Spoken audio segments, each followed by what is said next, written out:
فرماتے ہیں ان اکرمکم عند اللہ اتقاکم، اے لوگوں تمہارے نزدیک سب سے مکرم، سب سے معزز، سب سے باعظمت، سب سے شریف وہ ذات ہے، وہ شخصیت ہے، وہ شخص ہے اتقاکم، تم میں کا جو سب سے زیادہ اللہ سے ڈرنے والا ہے۔ اللہ کا خوف جس کو سب سے زیادہ ہو، جس کے دل میں اللہ کی خشیت ہو، اللہ کا تقوی ہو، وہ اللہ کے نزدیک سب سے مکرم ہے، سب سے معزز ہے، سب سے بڑا شریف ہے،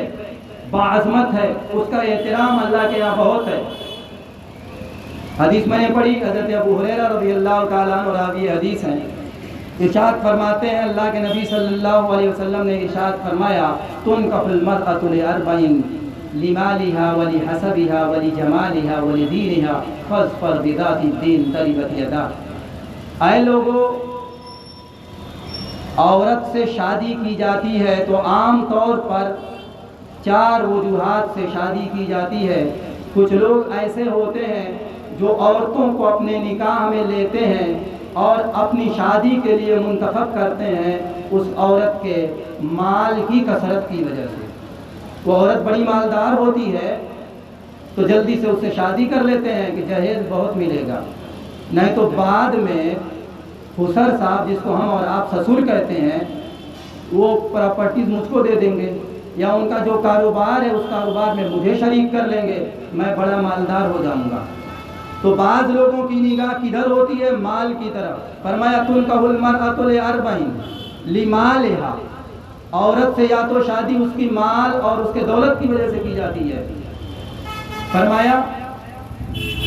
کہ کچھ لوگ ایسے ہوتے ہیں جو عورت کے حسب و نسب کی وجہ سے شادی کرتے ہیں کہ عورت بڑی اونچی اور بڑے اعلیٰ خاندان کی ہے، اس خاندان کی عورت اور لڑکی سے میں نکاح اور شادی کر لوں گا تو میری عزت میں، میری عظمت میں، میرے احترام میں بھی اضافہ ہو جائے گا۔ اللہ کے نبی صلی اللہ علیہ وسلم نے فرمایا وَلِجَمَالِهَا، کچھ لوگ ایسے ہوتے ہیں جو عورت سے شادی صرف اس بنیاد پر کرتے ہیں کہ عورت پورے محلے میں سب سے زیادہ حسین و جمیل ہے، بڑی خوبصورت ہے، بڑے اعلیٰ درجے کی ہے، ٹاپ ہے، تو اس کا حسن دیکھ کر کے وہ شادی کر لیتے ہیں۔ چوتھی چیز محمد رسول اللہ صلی اللہ علیہ وسلم نے ارشاد فرمایا، آپ حضرات کی توجہ ہے نا، میرے الفاظ کی نرمی کی وجہ سے اپنی توجہ مت ہٹائیے گا، انتہائی عظیم الشان حدیث ہے اور آپ کے سامنے بہت احترام کے ساتھ میں عرض کرنا چاہتا ہوں۔ اللہ کے نبی صلی اللہ علیہ وسلم نے ارشاد فرمایا کچھ لوگ ایسے ہوتے ہیں جو عورت کو اپنے نکاح کے لیے منتخب کرتے ہیں عورت کی دینداری کی وجہ سے، کہ عورت بہت دیندار ہے، پکی نمازی ہے، تلاوت کرتی ہے، تہجد گزار ہے، ماں باپ کا کہا مانتی ہے، بڑوں کا ادب و احترام کرتی ہے، شرعی لباس پہنتی ہے، اپ ٹو ڈیٹ نہیں ہے، فیشن پرست نہیں ہے، وغیرہ ذالک۔ اللہ کے رسول صلی اللہ علیہ وسلم کی اس حدیث کا مطلب شارحین حدیث نے لکھا ہے، ان میں امام نووی رحمۃ اللہ علیہ وہ کہتے ہیں اس حدیث کا صحیح مفہوم یہ ہے کہ عام طور پر لوگ ان 4 وجوہات کی بنیاد پر شادی کرتے ہیں۔ کچھ لوگ عورت کے مال کی وجہ سے، کچھ لوگ عورت کے حسب و نسب کی وجہ سے، کچھ لوگ عورت کے حسن و جمال کی وجہ سے، کچھ لوگ عورت کے دینداری کی وجہ سے۔ حضور اکرم صلی اللہ علیہ وسلم ارشاد فرماتے ہیں کہ اے صحابہ تمہیں میں بتلاؤں کس بنیاد پر شادی کرنا چاہیے، کون سا تمہارا معیار انتخاب ہونا چاہیے، کس بنیاد پر تم عورت کو اپنے نکاح میں لاؤ، کس بنیاد پر تم اس کو پسند کرو، اپنی پوری زندگی کے لیے اس کو شریک بناؤ، کس بنیاد پر؟ فرمایا فاظفر بذات الدین،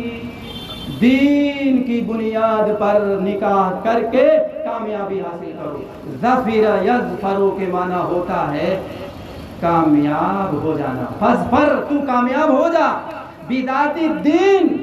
دین والی عورت سے شادی کر کے۔ محمد رسول اللہ صلی اللہ علیہ وسلم ارشاد فرماتے ہیں کہ اے خیر کے طالب،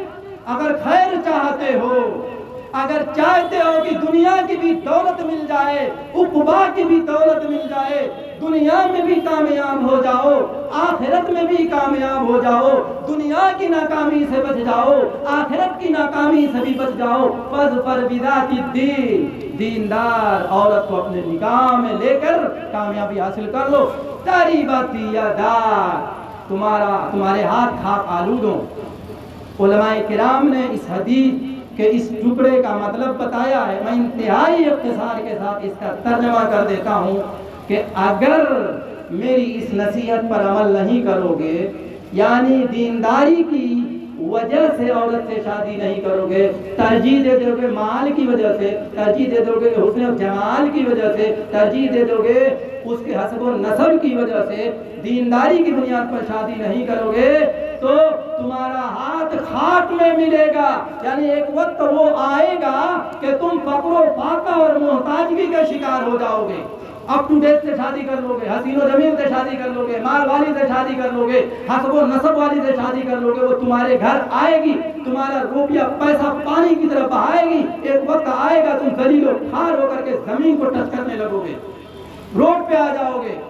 اس لیے میرے بھائیو، بزرگوں اور دوستو، نکاح میں جو معیار انتخاب ہونا چاہیے، شادی میں جو معیار انتخاب ہونا چاہیے، وہ اپنی عقل سے نہیں، وہ خواہشات نفس کی وجہ سے نہیں، وہ ماحول اور معاشرے میں کیا چل رہا ہے اس کی وجہ سے نہیں، بلکہ محمد الرسول اللہ صلی اللہ علیہ وسلم کے ارشاد کی وجہ سے۔ آپ معلم رشد و ہدایت ہیں، ہم سب کے لیے باپ سے کہیں بڑھ کر ہیں۔ محمد الرسول اللہ صلی اللہ علیہ وسلم ہماری جانوں سے زیادہ ہمارے لیے محسن اور خیر خواہ ہیں۔ ہمارا نفس ہمیں کبھی بہکا سکتا ہے، مگر محمد الرسول اللہ صلی اللہ علیہ وسلم کی ہر بات ہدایت کا ذریعہ ہے۔ کوئی اس ہدایت پہ چلے گا، کبھی گمراہی اس کے قریب بھی نہ آئے گی۔ اس لیے میرے بھائیو، محمد الرسول اللہ صلی اللہ علیہ وسلم کے ارشاد پہ عمل کرنے کی ضرورت ہے۔ کتنی خواتین ایسی ہیں کہ ان کا نقشہ، ان کا چہرہ، ان کا رنگ ذرا حسین و جمیل نہیں ہے، گھر میں پڑی ہوئی ہیں۔ کتنی خواتین ایسی ہیں کہ ان کے پاس مال و دولت نہیں ہے، رشتے ان کے پاس نہیں آتے، اعلیٰ خاندان سے نہیں ہے، کوئی شادی کے لیے تیار نہیں ہے۔ آج عورتیں جاتی ہیں عورتوں کو دیکھنے کے لیے، سب سے پہلے نمبر پر مکان دیکھتی ہیں، جاتے ہی دروازے پہ دیکھتی ہے کیسا دروازہ ہے، کیسا کمرہ ہے، کیا کاروبار ہے، لڑکی سامنے آتی ہے کیسی حسین و جمیل ہے، وغیرہ ذالک۔ یہی دو چیزیں سامنے رکھتے ہیں۔ اعلیٰ خاندان کچھ لوگ دیکھتے ہیں، کچھ لوگ خالی پیسہ دیکھتے ہیں، کچھ لوگ صرف جو ہے اس کا حسن و جمال دیکھتے ہیں، کچھ لوگ خاندان دیکھتے ہیں، کچھ لوگ یہی تین چیزیں دیکھتے ہیں۔ بہت کم، معدود چند خدا کے بعد توفیق بندے وہ ہیں جو یہ پوچھ لیتے ہیں آس پاس میں کہ یہ لڑکی جس کو ہم منتخب کر رہے ہیں دیندار بھی ہے یا نہیں، صوم و صلاۃ کی پابند ہے یا نہیں۔ میرے بھائیو، اگر محمد الرسول اللہ صلی اللہ علیہ وسلم کی احادیث کی روشنی میں ہم شادی بیاہ نہیں کریں گے تو لکھ لیجئے، فتنہ و فساد کا ذریعہ ہمارا یہ نکاح بن سکتا ہے۔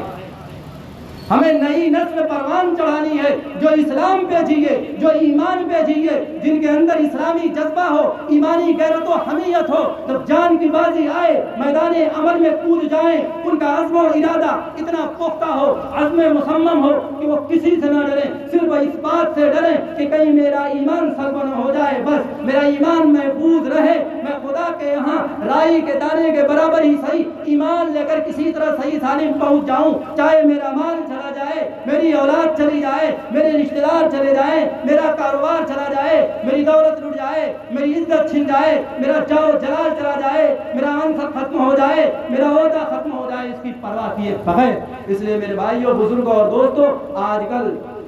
شادیوں میں جس قدر بے اعتدالیاں ہیں، اللہ کی پناہ، ہم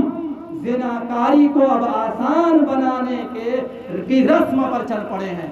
جب کئی لاکھ شادی میں خرچ ہوگا، جن کے پاس کئی لاکھ نہیں ہے ان کی شادیاں نہیں ہوں گی، وہ نفسانی خواہش کہاں پوری کریں گے؟ انسانوں کے اندر اللہ تعالیٰ نے شہوانیت کا بھی غلبہ دیا ہے، خواہش نفس بھی رکھا ہے، اور اس کی تکمیل کی جائز اور افضل صورتیں بھی بتلائی ہیں۔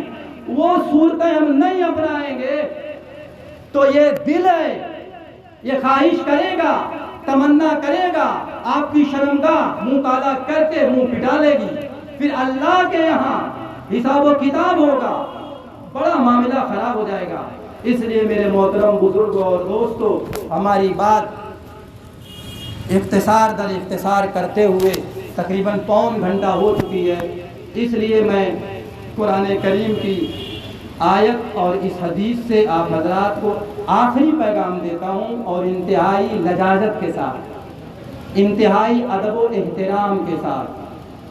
کہ آپ شادیاں کریں، یہ محمد الرسول اللہ صلی اللہ علیہ وسلم اور انبیاء کرام کی سنت ہے، اور بعض احادیث میں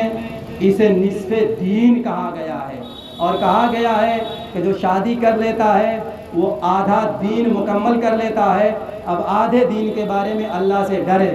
محمد الرسول اللہ صلی اللہ علیہ وسلم نے صحابہ کرام کی جماعت سے کہا تھا، یا معاشر الشباب من استطاع منکم الباءۃ فلیتزوج فإنه اغض للبصر واحسن للفرج ومن لم يستطع منکم فعلیہ بالصوم فإنه له وجا، رواہ البخاری۔ مطلب یہ ہے کہ اے نوجوانوں کی جماعت، کیا مطلب ہے؟ جوانوں میں خواہش ہوتی ہے، ان کو ضرورت ہوتی ہے شادی کی، جو شادی کا بوجھ اور اس کی ذمہ داریاں اٹھا سکے فلیتزوج، وہ شادی کرے، لازمی طور پر شادی کرے، اس لیے کہ شادی نگاہ کو نیچی بنا دے گی، آپ کی عصمت کی پہرے دار ہوگی، یہ نکاح آپ کے آبرو کا محافظ بنے گا، یہ شادی پاک دامنی کا ذریعہ ہے، آنکھوں کے زنا سے یہ نکاح بچائے گا، کانوں کے زنا سے نکاح بچائے گا، بولی بات کے زنا سے نکاح بچائے گا، پیر کے زنا سے نکاح بچائے گا، دل کی تمنا کے زنا سے نکاح بچائے گا۔ اور اگر آپ نکاح نہیں کرو گے تو یہ دل ہے، یہ تمنا کرے گا، ناجائز جگہ منہ پٹائے گا۔ اس لیے میرے بھائیوں، بزرگوں اور دوستوں، دل ہے جگہ بنا لے گا کسی کے لیے، اس لیے اس اسپیس کو آپ پر کر دیجئے، اس خلا کو پر کر دیجئے۔ محمد الرسول اللہ صلی اللہ علیہ وسلم اور اللہ کی محبت سے اسپیس ہی نہ رکھیے دل میں کسی اور کی، جگہ ہی نہ رکھیے کسی اور کی، اور اگر جگہ ہو گئی ہے تو جیسے چپ اور میموری میں جگہ ہو جاتی ہے اسے ڈیلیٹ کرتے ہیں، پھر دوسرے مواد کو اس میں ڈالتے ہیں۔ آپ بھی توبہ اور استغفار سے، گناہوں سے توبہ اور استغفار سے اپنے دل کی میموری کو صاف کریے، اور اللہ کی اطاعت و فرمانبرداری سے، اللہ کی محبت سے، رسول اللہ کی محبت سے اپنے اس اسپیس کو بھر دیجئے، اپنے میموری کو فل کر دیجئے، تاکہ دوسری چیزیں جگہ نہ پکڑ سکیں۔ خدا تعالیٰ مجھے بھی آپ حضرات کو جو باتیں کہی گئی ہیں ہم سب کے لیے کارگر بنا دے، اور اس کے مطابق عمل کی توفیق بخشے، اور جو رسومات، بدعات، خرافات، جہالات، ضلالات میں ہم اور آپ پڑے ہوئے ہیں، رب تعالیٰ ہمیں ان سب سے نکال دے، اور ان سب کو معاف کر کے راہ راست پہ ہمیں چلا دے، ہمارے شادی بیاہ کو اللہ تعالیٰ آسان کر دے، محمد الرسول اللہ سے اعلیٰ درجے کی محبت اور آپ کی تعلیمات کو پھیلانے والا اللہ ہمیں بنا دے۔ آمین ثم آمین۔ واکتفی بہذا القدر وما علینا الا البلاغ المبین۔ ماشاء اللہ، حضرت مولانا شاکر حمید صاحب معروفی آدمی کے بڑے ہی دل نشین اور بصیرت افروز خطاب سے ہم آپ کو مستفید ہو گئے تھے۔ ابھی جو بہت ہی طویل دعوت دی آپ نے، اور حضرت صدر جلسہ مفتی صاحب کی تشریف لائے، ان کا خطبہ صدارت بھی ہونا ہے۔ اس سے پہلے میں